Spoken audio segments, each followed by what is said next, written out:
Quit telling people you my partner, listen, you don't know. Don't be a groupie, keep it moving, shouting, you don't know. Hey, I ain't. That's one of my favorite songs, by the way, but there's a message behind it. And part of that message is sometimes when we look at people, right, we make assumptions about them, but we really don't know who they are. And today I want to talk a little bit about who I am, who are you going to be, and who MAN is. So let's get started. Do I drive? Super. So I want to give you a little bit of a hint on my story. Why? Because your story is extremely important to your future and where you're going. And I don't know, how many of you have a story in mind about yourself? Anybody? If you had to visualize your story, where do you see yourself? Anybody want to be brave enough to answer? You don't have to. Maybe toward the end you can give some feedback on your story. Anyone? Want to share a story? So from my perspective, my story is as follows. I've lived all around the world. Okay, mainly in the US, mainly in Europe, and a little bit in India I've lived. But the reason I want to point that out, and these are the companies I've worked for, that's all part of my story. And when you're developing your story, at least me, I like a really imaginative story, right? So I started off at a company that makes consumer products called P&G. Any of you ever heard of it? And I started my career doing network stuff. And this is when the networking was brand new. We had something called an AS400 from IBM. Any of you ever heard that before? It's really old technology, the old green screen stuff. And then something came along called Ethernet, right? And a LAN. And my first job as a youngster out of university was globally connecting networks around the world. So as a 20-something-year-old kid, I got to go to Netherlands. I got to go to United Kingdom. And here I was from the US, right? And you know, like most places, when you only have ever lived where you've ever lived, sometimes you only know what you've ever known. And so as technology started taking off, when I was at P&G those years ago, I started taking an interest in something that was very infant called cybersecurity. Any of you ever heard of cybersecurity? Okay. This is way back in the day when you did something called war dialing. Anybody ever heard of war dialing? Phreaking. Anybody ever heard of phreaking? Social engineering. Yeah, so some of you know that. So I really found a passion that I had around cybersecurity. And oh, by the way, folks, this was back in the 90s, right? And little did I know, as part of that story, cybersecurity would continue to be a growing topic, right? So would networking and the internet. So after I was at P&G, I went to a little company called EY. Any of you ever heard of EY? Okay, it's a big American consulting company. And there I got to go to London. I got to go to Japan. I got to go to Asia. All of this was really, really interesting for me because it was a new experience. And there, when you travel into new areas, what's the first thing you have to do when you go to a new country?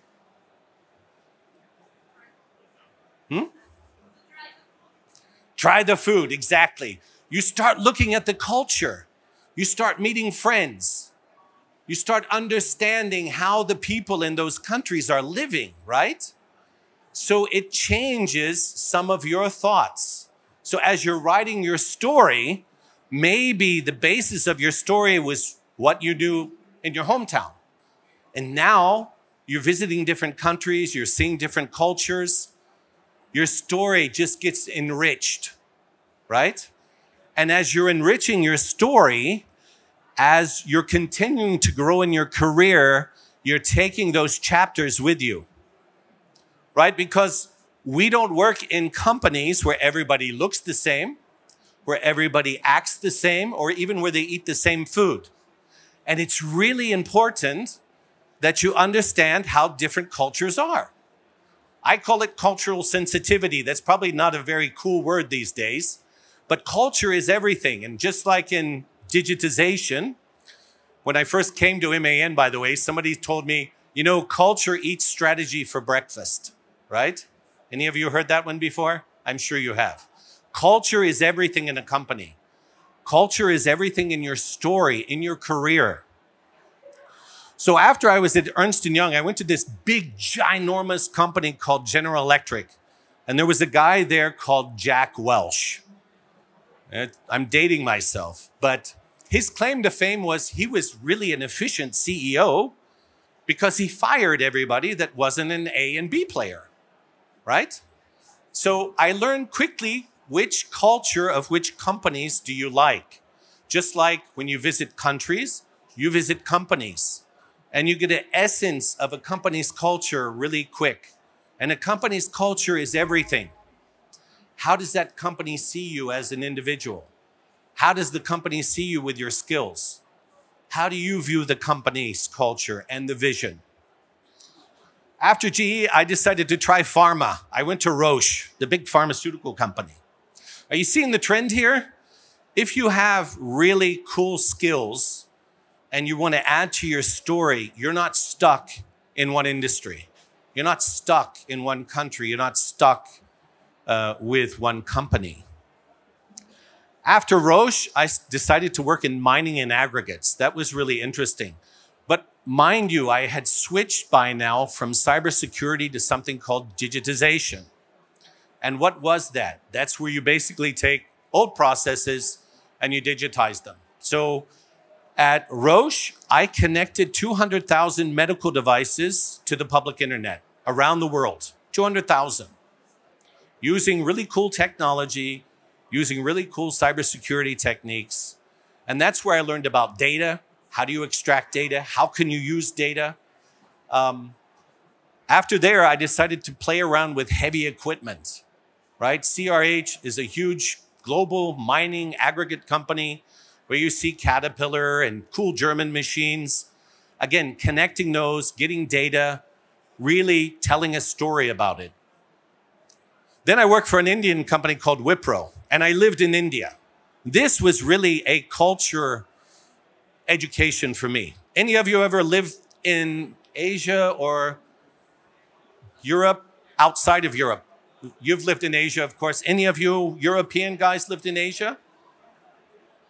Anybody lived in China? Okay. Living in a different country that's, you know, for me, moving to Europe was quite easy because some of the, other than the language, things were very similar. But when you move to a different country where the culture is different, the people are different, that's really interesting. Then you really learn about flavors in food. You learn about how people behave, where values are different and the same. And after Wipro, I was asked by a former colleague of mine to come to MAN. And I thought, trucks, cool. I can work with trucks. But that's not the MAN I'm talking about. I'm talking about MAN Energy Solutions. Have any of you heard of MAN Energy Solutions? Go ahead if you haven't, it's okay. I had never heard of it. So I spent some time learning about, I was living in the Bodensee, working in Zurich, Switzerland, and I moved to Augsburg. Doesn't seem very far away, but much different place, right? Baden-Württemberg, Bavaria, two distinct cultures. So I want to talk a little bit about MAN today and part of that journey. And my story is I've had the privilege and opportunity to work for many companies living in many countries. And I think that has really supported my career because sometimes when you live and work in the same place, I get jealous of people that do that, by the way. So because you have your friends, your family, you know everybody. But this has given me the opportunity to think maybe differently. Maybe I have a different perspective, which in transformational roles like digitization, you have to bring that perspective in, right? Because risk aversion, doing things the way we've always done them, these are the things that prevent a transformation of a company. So I'm very lucky at MAN. Why? I get to report to this guy. And this guy actually, and I don't want you guys to think that I'm, one of these guys that, kisses his boss's rear, but I have the best boss in the world. Uwe Lauber, our CEO, he has really transformed our company in the last few years. And I'll show you a film about it. In industries where diesel, where oil, where gas, these were the ways that we previously made our revenue and profit. And we've taken a lot of the technology that we already have, great, innovative German technology, and we've adapted that technology to today's needs. And so I want to briefly show you a quick film, but first I want to point something out. My CEO says he gets out of bed every morning to achieve this goal. Now that looks like just writing, but I know him quite well, and it is very true. And what I would say from that quote, whatever you decide to do, make sure it's something that you're willing to get out of bed every day and do. And not just because you have to make money, not just because you have to pay bills, but something that passionately drives you to get out of bed, to show up at work and get it done. And that's the other thing I really like about MAN, because we're driven to get up out of bed. Yeah, we all have bad days. Yes, sometimes you might have a rough discussion with a colleague. But our vision that we have today and our strategy is super motivating to show up. Digitization, decarbonization. And we're not just talking about it, we're actually moving it. So let me try this movie. I hope it works. It's sound. You say sounds good? Okay.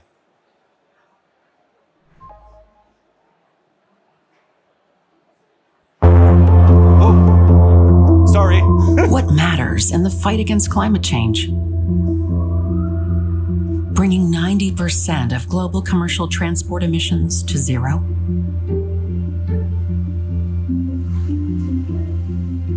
Or picking up this little bottle? Heating big cities all over the planet?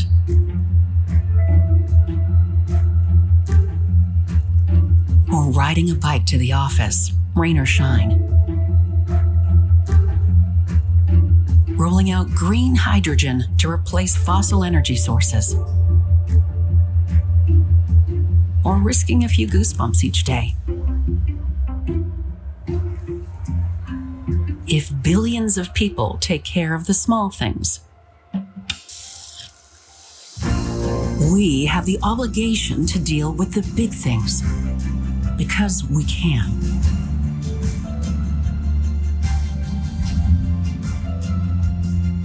We have the experience and the technology to decarbonize sectors that matter most,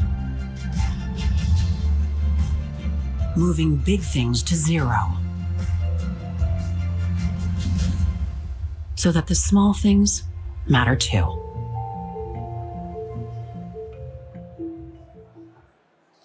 So I love that movie, and I'll tell you why. It's been out for a year, and every time I hear it and see it, it gives me goosebumps because I see what's going on every day. How much CO2 do you think the shipping industry contributes to global warming? Anybody know by percentage? Jürgen, you can answer it. Yeah, it's around 6%, right? 6%. The cement industry is higher, But imagine using digitization and decarbonization technology, we're able to lower that by 1%. And I think that 1% equals several million cars off the road, right? So that gives you a magnitude of what we're doing. But what I wanted to also challenge you with, a year from now, you wish you would have started your story, right? And I just give a few boxes about what we're doing at MAN. Of course, cloud. All of you have heard of cloud, right? I mean, it's been around. I actually trained our board because they were all talking about cloud, but nobody knew what it was. And in the end, cloud is somebody else's data center, right? Isn't that what cloud is? Somebody else's data center? But we're really moving a lot of our applications, a lot of our processes, both customer-facing as well as internal to the cloud. And we're cloud agnostic. So we have Azure, we have AWS. I don't think we have anything on GCP. But DevOps, cloud, that's where we're really moving globally at MAN. I had to put SAP on there. I'm the digital guy. I'm not the IT guy. But I want to pay kudos to our IT team because this past weekend, they just moved HANA to the cloud for MAN. And those of you that know what that means for performance, it's huge. But it also adds to complexity, security, etc. And then cybersecurity. As I mentioned, cybersecurity for us is extremely important. Why? You saw the video with those big ships.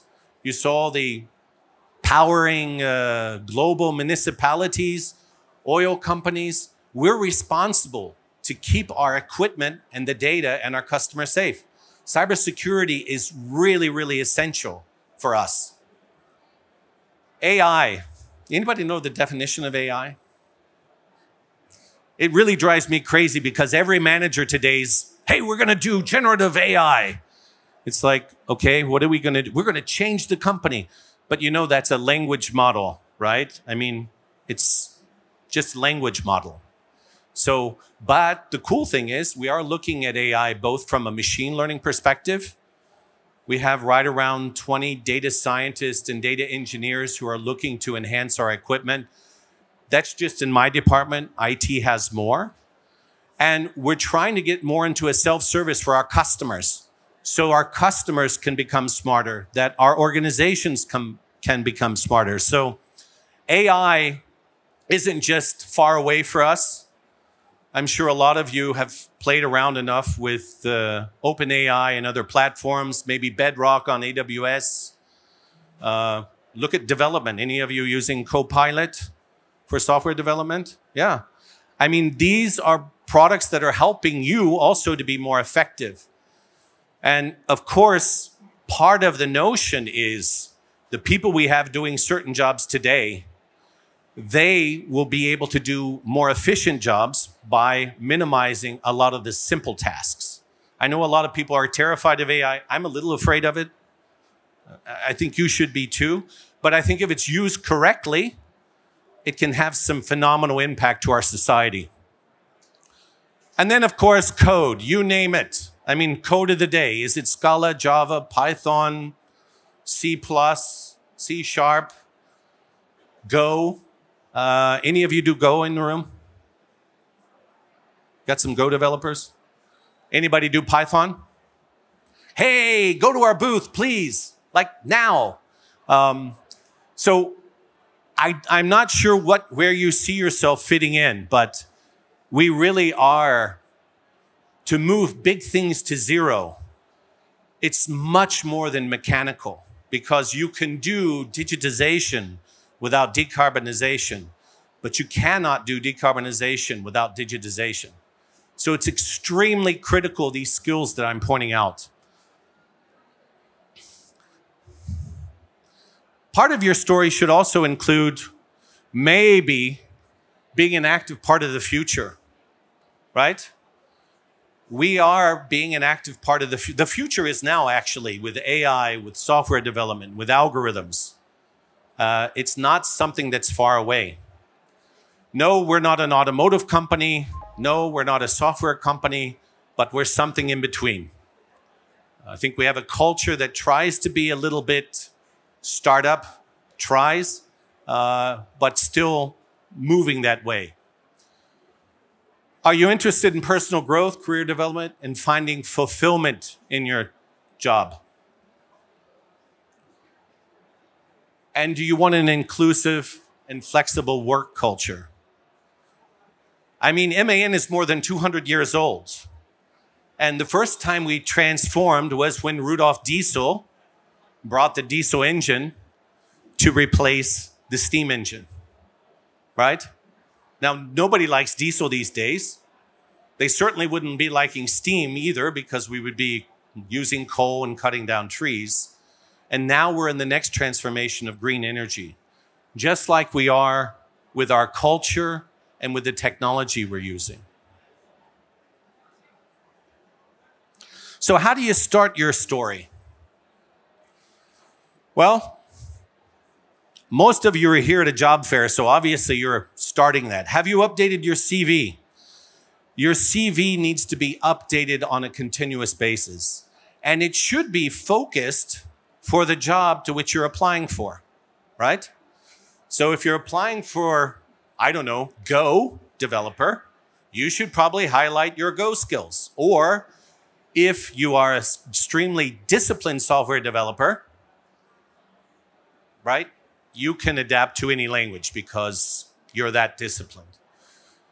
Develop a professional network. This is one thing that I find really interesting, is people are terrified of professional networks in Germany. I don't know why. Maybe the data privacy thing. But do any of you have professional networks here? Any of you? Raise your hand, get involved, grow your network, right? Because even at my level, you know, how did I become CDO of MAN? I didn't do it by applying. You know what I mean? So as you grow in your career, applying for jobs won't matter anymore. Your network will drive your development. So it's extremely important that you develop that network soon. Keep learning. I know that's probably for people that love software, that's normal, but just keep learning. Just soak it up like a sponge. I mean, I have a 6-year-old son. We're walking by the street. Everything that's going out to the leftover trash, he brings home, right? A coffee pot, a computer, he takes it apart. He's learning. And finally, practice for interviews. I don't know how many of you have an interview skill. Speak highly of yourself. You know, there's a difference between being confident and being arrogant. But speak about your skills. Don't be afraid. No one else is going to talk about you but you. So if you've done some really cool projects, you know, I don't know how many of you how many of you are displaying some of the code you've developed. Do that. Showcase your work. Because it's a small world, right? Everybody's looking at your code. Finally, attend job fairs, which you're doing today, which is super. Thank you very much. And lastly, and I don't know where I'm at on time, apply at great companies. And I have to talk about MAN because they told me I had to. So I'm kidding. MAN has a lot of jobs globally. You don't just have to apply in Germany. You can go out and explore the world, right? So find a great company that makes it worth your while to get up for in the morning. So that's all I have. Thank you very much. Questions? Oh, yeah. Any questions from any of you? Sorry. Any questions? Does any question? Literally any question. What is your favorite color? It's black. Really? Yeah. Well, that's intense. Any questions from any of you? You want to know how to apply? You want to know the technology we're using? Which one of you in here are doing cybersecurity? Any of you? Okay, let's chat. Anybody a certified AWS architect in here? How many Azure fans are in the room? Just for my own query. Is AWS better or Azure? So the cool thing about MAN is we use both. That's why I say. So it gives you a great opportunity to leverage your skills. So there's no questions. Do you have one more? I do have a question, if you want. What have been your biggest challenges and biggest successes on your digital journey? I think that's always fun to talk about challenges, but also successes, both. They're both.